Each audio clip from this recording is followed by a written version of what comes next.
Okay, let's talk about utility poles.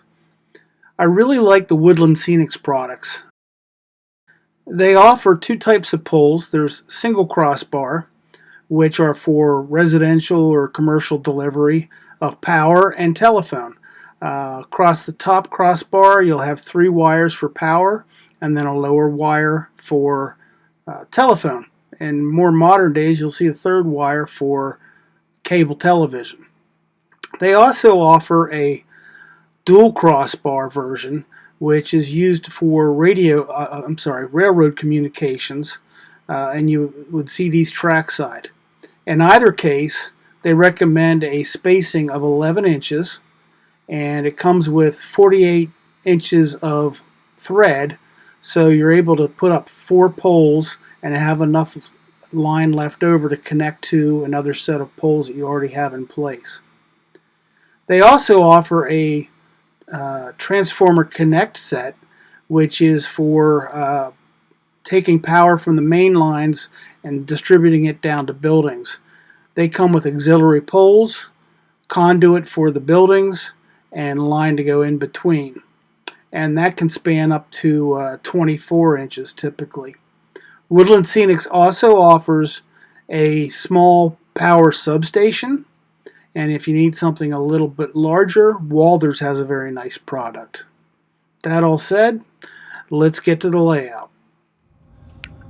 Okay, here we are trackside where we're going to extend an existing line of residential telephone poles down along this road. And the tools that we need are measuring tape, optionally some nails, screws, something like that to mark the holes that we've made so we don't lose them, because if there's already a little bit of ground scenery down, it's easy to put a hole in and then not be able to find it. I happen to have free some map pins for that purpose. We also need a drill. It can be a power drill or a small hand drill for the holes. Then we actually have our Woodland Scenics telephone pole kit.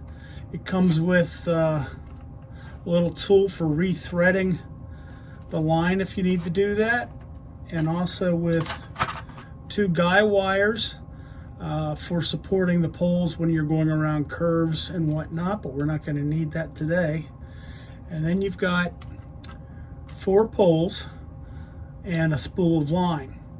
Now the line is affixed to the end pole here, but it freely flows through the remaining 3 poles.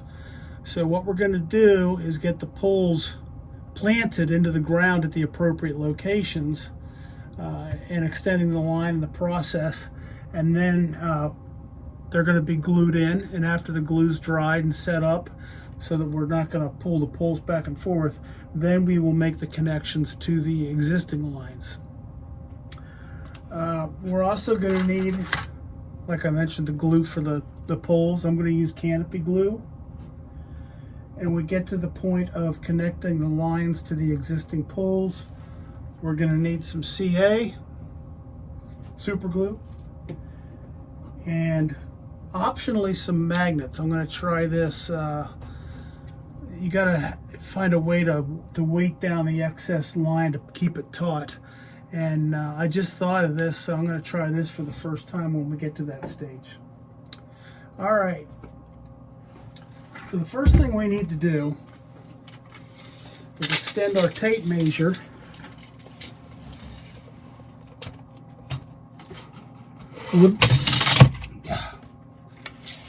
Woodland Scenics recommends placing the poles every 11 inches.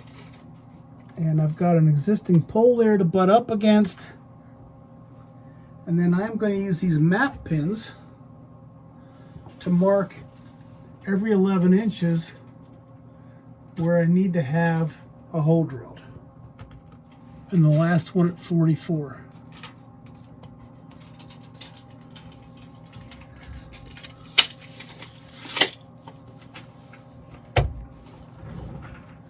Now I'm going to take my drill, I'm going to drill those holes, and I'm going to put the pin back in the holes so I don't lose the hole.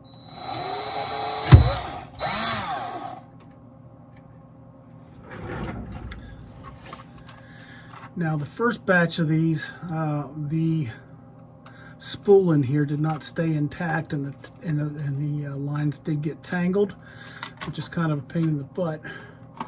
But basically, the thought is that you can just pull them out and the spool will release the line as you go.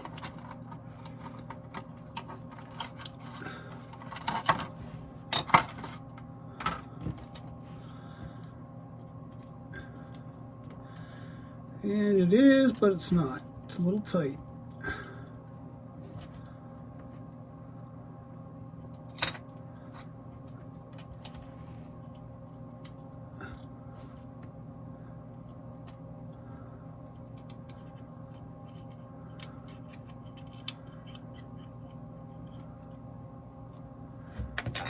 It's actually a lot tight. I pulled the spools out. This is where it can get tangled very quickly.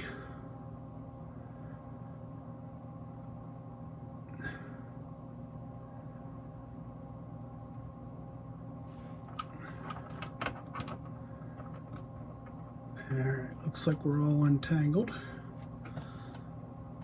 So I'm going to move a couple of these poles down a little bit. Get a little bit of random spread between them. It's not critical how far apart they are, but it'll help keep that line untangled. Alright. Then we're going to get the canopy glue. Okay, so now I'm going to put some canopy glue down in that hole.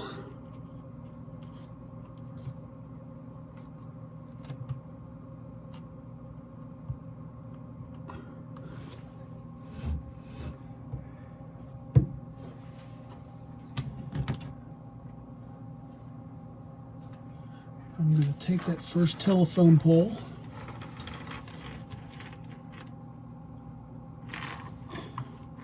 and insert it down that hole. I'm going to repeat that for the next one.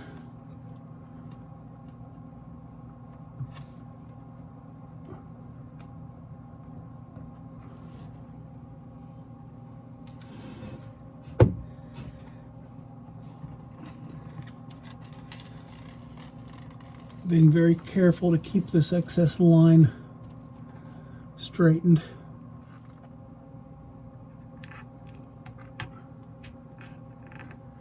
Fourth one in place, and we've got more than enough line left over to get to the existing poles.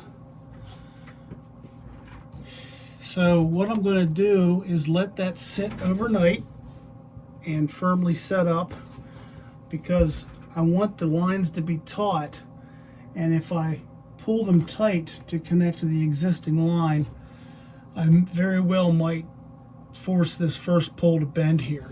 It's a little crooked right now, so I'm going to stand that back up straight, and we want that to dry overnight and be firmly vertical. And then tomorrow we'll connect the lines down at the other end. So that's all for now. Okay, now that our telephone poles are firmly in place, we want to return to the spool with the rest of the line on it. And I want to remove one line at a time. And I'm just going to pull that off the end of the spool and leave the others intact so that they don't get tangled.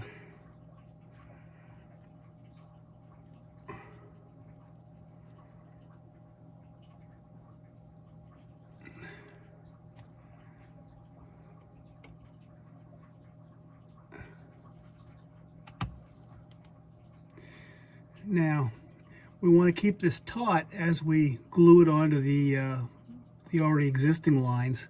So I've got the top line first, and I'm going to thread this down in between the two outside lines, just around the bottom line. It doesn't matter which side it goes down. And then I need to weight it down to hold it taut. So this time around I'm using a pair of magnets, thinking that'll hold it tight. The first time I used like a screwdriver or something, and that moves a little more in the scenery, and you can see how taut that is keeping that.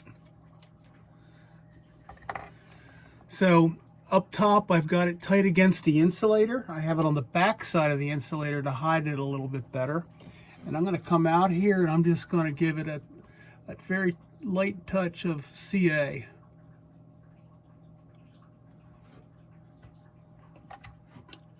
And I'm going to give that some time to set up, several minutes. I'll go off and do something else, and then we'll come back and we will do the other three, same way. All right, so now we've got all 4 lines attached. I apologize, at this point the video became corrupt. It went into super slow motion and the sound was slow as well. What I did was I used an X-Acto knife and very carefully trimmed off the excess line. And there we have it. We've added another 44 inches to our telephone lines. And it looks good.